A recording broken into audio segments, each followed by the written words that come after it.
തിരുമല അനിൽകുമാറിന്റെ ആത്മഹത്യാക്കുറിപ്പിന്റെ കൂടുതൽ വിവരങ്ങൾ കൈരളി ന്യൂസിന്. ഒരു പൊതുപ്രവർത്തകൻ എന്ന നിലയിൽ വല്ലാത്ത മാനസികാഘാതം നേരിടുന്നതായി ആത്മഹത്യാക്കുറിപ്പിൽ തിരുമല അനിൽ.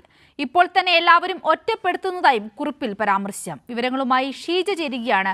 ഷീജ, ഇതിനു മുമ്പ് നമുക്ക് പുറത്തു വന്ന രേഖകളിലും ഈ ഒരു കുറിപ്പിലും നമ്മൾ കണ്ടതാണ് ഇത്തരത്തിൽ BJP നേതൃത്വത്തിനെ സമീപിച്ചപ്പോൾ ഉണ്ടായ അനുഭവത്തെക്കുറിച്ച് തിരുമല അനിൽകുമാർ തുറന്നു പറഞ്ഞിരിക്കുന്നത്. അതിന്റെ കൂടുതൽ വിശദാംശങ്ങളാണ് ഇപ്പോൾ നമ്മുടെ കൈവശം ലഭിച്ചിരിക്കുന്നത്. കുറിപ്പിൽ പറഞ്ഞിരിക്കുന്ന കൂടുതൽ കാര്യങ്ങൾ, തുടർന്നുള്ള അന്വേഷണത്തിൽ പുറത്തുവന്ന വിവരങ്ങൾ. സിന്ദൂരി, തീർച്ചയായും BJPയെ പൂർണ്ണമായും പ്രതിരോധത്തിലാഴ്ത്തുന്ന കാര്യങ്ങൾ തന്നെയാണ് ഇപ്പോൾ ഈ ആത്മഹത്യാ കുറിപ്പ് പുറത്തു വന്നതിലൂടെ വ്യക്തമാകുന്നത് എന്നുള്ള കാര്യമാണ്. കാരണം ഇതിൽ BJP പ്രവർത്തകരെ താൻ സഹായിച്ചതിൻ്റെ ഭാഗമായി വായ്പ തിരിച്ചടയ്ക്കുന്നതിൽ വലിയ തരത്തിലുള്ള കാലതാമസം ഉണ്ടായതായും അത് ബാങ്കിൻ്റെ പ്രതിസന്ധിയുടെ ആഘാതം കൂട്ടിയതായും തിരുമല അനിലിൻ്റെ ഈ ആത്മഹത്യാ കുറിപ്പിൽ വ്യക്തമാക്കിയിരുന്നു. ഇത് നമ്മൾ രാവിലെ നൽകിയ ആത്മഹത്യാ കുറിപ്പിൻ്റെ വിശദാംശങ്ങളിൽ കൈരളി ന്യൂസ് പുറത്തുവിട്ടതിൽ വ്യക്തമാക്കിയിരുന്നു. ഇപ്പോൾ നമ്മൾ പുറത്തുവിട്ടിരിക്കുന്ന ഈ 2 പേജ് ആത്മഹത്യാക്കുറിപ്പിന്റെ 2 പേജാണ് ഇപ്പോൾ പുറത്തുവിട്ടിരിക്കുന്നത്. ഇതിൽ ഒരു പൊതുപ്രവർത്തകൻ എന്ന നിലയിൽ വല്ലാത്ത മാനസികാഘാതം നേരിടുന്നതായി തിരുമല അനിൽ ആത്മഹത്യാക്കുറിപ്പിൽ പറഞ്ഞിരുന്നു. അതോടൊപ്പം തന്നെ ഇപ്പോൾ എന്നെ എല്ലാവരും ഒറ്റപ്പെടുത്തുന്നതായും കുറിപ്പിൽ അദ്ദേഹം പറയുന്നുണ്ട്. എൻ്റെ ഭാര്യയെയും മക്കളെയും ഇതിൻ്റെ പേരിൽ വേട്ടയാടരുത് എന്നുള്ള കാര്യം കൂടിയാണ് ഇതിൽ സൂചിപ്പിക്കുന്നത്. ഒപ്പം തന്നെ എനിക്ക് എന്തെങ്കിലും സംഭവിക്കുകയാണെങ്കിൽ ഈ സമ്മർദ്ദത്തിന് വിധേയമായിട്ടാണ് എന്നും ആത്മഹത്യാക്കുറിപ്പിൽ കാര്യങ്ങൾ വിശദീകരിക്കുന്നുണ്ട്. അതായത് ആത്മഹത്യ ചെയ്യുന്നുണ്ടെങ്കിൽ അത് ഈ സമ്മർദ്ദത്തിൻ്റെ തുടർന്നായിരിക്കും തൻ്റെ ആത്മഹത്യ എന്നുള്ള കാര്യം തന്നെയാണ് കൃത്യമായ രീതിയിൽ അനിൽ ഇതിൽ രേഖപ്പെടുത്തിയിരിക്കുന്നത്. ഒപ്പം അതിൽ ഏറ്റവും അവസാനമായി രേഖപ്പെടുത്തിയിട്ടുണ്ട് ചെലവിനുള്ള പണം കൂടി ഇതിനൊപ്പം വയ്ക്കുന്നു എന്നുള്ള കാര്യം കൂടി ഇതിൽ എഴുതിയിട്ടുണ്ട്.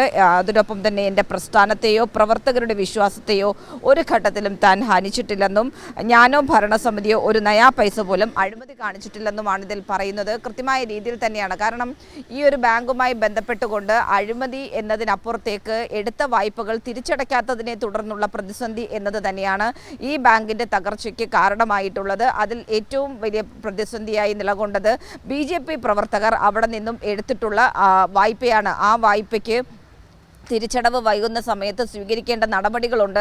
അതൊന്നും തന്നെ സ്വീകരിച്ചിരുന്നില്ല എന്നുള്ള കാര്യവും ഈ ആത്മഹത്യാക്കുറിപ്പിൽ എടുത്തു പറയുന്നുണ്ട്. അതിനൊപ്പം തന്നെയാണ് താൻ ഒറ്റപ്പെടുന്ന ഒരു അവസ്ഥയിലേക്ക് സാഹചര്യം ചെന്നെത്തി എന്നുള്ള കാര്യം. BJP പ്രവർത്തകർ ആരും തന്നെ അദ്ദേഹത്തിനെ സഹായിച്ചില്ല എന്നുള്ളത് തന്നെയാണ് അതിൽ നിന്നും വ്യക്തമാകുന്നത്. അത് തന്നെയാണ് അനിലിനോട് അടുത്ത് നിൽക്കുന്നവർ പറഞ്ഞത്. ഇത്തരത്തിലൊരു പ്രശ്നവുമായി ബന്ധപ്പെട്ടുകൊണ്ട് BJP നേതൃത്വത്തെ അടക്കം സമീപിച്ചു എന്നുള്ളത്. പക്ഷേ അനിലിനെ പൂർണ്ണമായും തള്ളുന്ന ഒരു സമീപനമാണ് ഇപ്പോൾ BJP നേതൃത്വം സ്വീകരിച്ചിരിക്കുന്നത്. സിന്ധൂരി, ഷീജ, ഇവിടെയാണ് കോൺഗ്രസും BJPയും ഒക്കെ ഏതാണ്ട് ഒരേപോലെയാണെന്ന് നമുക്ക് മനസ്സിലാകുന്നത്.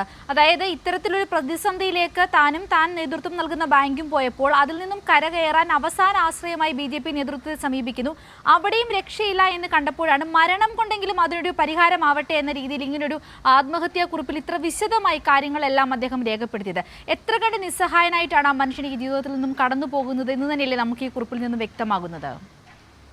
തീർച്ചയായും അദ്ദേഹം ആ നിസ്സഹായ അവസ്ഥയിൽ തന്നെയാണ്, മറ്റു മാർഗങ്ങളില്ലാതെയാണ് ആത്മഹത്യയിലേക്ക് നീങ്ങിയത്, അതേക്കുറിച്ച് ചിന്തിച്ചത് എന്ന് തന്നെ പറയേണ്ടിയിരിക്കുന്നു. കാരണം BJP സംസ്ഥാന അധ്യക്ഷനോടക്കം ഇതുമായി ബന്ധപ്പെട്ടുള്ള കാര്യങ്ങളിൽ സഹായം തേടിയിരുന്നു. പക്ഷേ ഒരു തരത്തിലുള്ള ഇടപെടലും BJP സംസ്ഥാന അധ്യക്ഷൻ്റെ ഭാഗത്ത് നിന്നോ അല്ലെങ്കിൽ മറ്റു നേതാക്കളിൽ നിന്നോ, സംസ്ഥാന നേതാക്കളിൽ നിന്നോ ജില്ലാ നേതാക്കളിൽ നിന്നോ ഒന്നും തന്നെ ഉണ്ടായിട്ടില്ല എന്നുള്ള കാര്യം തന്നെയാണ് വ്യക്തമാകുന്നത്. അതേ തുടർന്നാണ് മറ്റ് ഒരു മാർഗവുമില്ലാത്ത ഒരു സാഹചര്യം, പ്രത്യേകിച്ചും FD ഇട്ടവർ, ഫിക്സഡ് ഡെപ്പോസിറ്റ് ഇട്ടവർ വലിയ തോതിൽ സമ്മർദ്ദം ചെലുത്തിയിരുന്നു. അത് വലിയ തോതിലുള്ള മാനസികാഘാതം തനിക്കൊരു പൊതുപ്രവർത്തകൻ എന്ന നിലയിൽ സൃഷ്ടിച്ചു എന്നുള്ള കാര്യവും ഇതിൽ അനിൽ എടുത്തു പറയുന്നുണ്ട്. അങ്ങനെ അത്രത്തോളം മാനസികാഘാതത്തെ തുടർന്നാണ് ഈ പ്രശ്നങ്ങളുടെയൊക്കെ നടുവിൽ തന്നെയാണ് ഈ ഒരു മരണത്തിലേക്ക് കാര്യങ്ങൾ എത്തി നിൽക്കുന്നത് എന്നുള്ളത് തന്നെയാണ് ഈ ആത്മഹത്യാക്കുറിപ്പിൽ നിന്നും വ്യക്തമാകുന്നത്. പൂർണ്ണമായും BJP പ്രതിക്കൂട്ടിലാകുന്ന ഒരു സാഹചര്യം തന്നെയാണ് ഈ ആത്മഹത്യാക്കുറിപ്പ് പുറത്തു വന്നതിലൂടെ വ്യക്തമാകുന്നത്.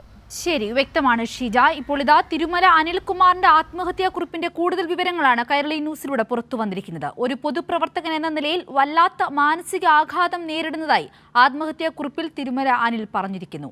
ഇപ്പോൾ തന്നെ എല്ലാവരും ഒറ്റപ്പെടുത്തുന്നതായും കുറിപ്പിൽ പരാമർശമുണ്ട്. BJP നേതൃത്വം നൽകിയിരിക്കുന്ന അവഗണനയാണ് ഇത്തരത്തിലൊരു അത്യാഹിതത്തിലേക്ക് ആ ജീവനെ കൊണ്ടുചെന്ന് എത്തിച്ചിരിക്കുന്നത് എന്ന് തന്നെയാണ് ഈ കുറിപ്പിൽ നിന്നും നമുക്ക് മനസ്സിലാകുന്നതും. ഷീജയാണ് വിശദമായ വിവരങ്ങൾ പങ്കുവച്ചത്.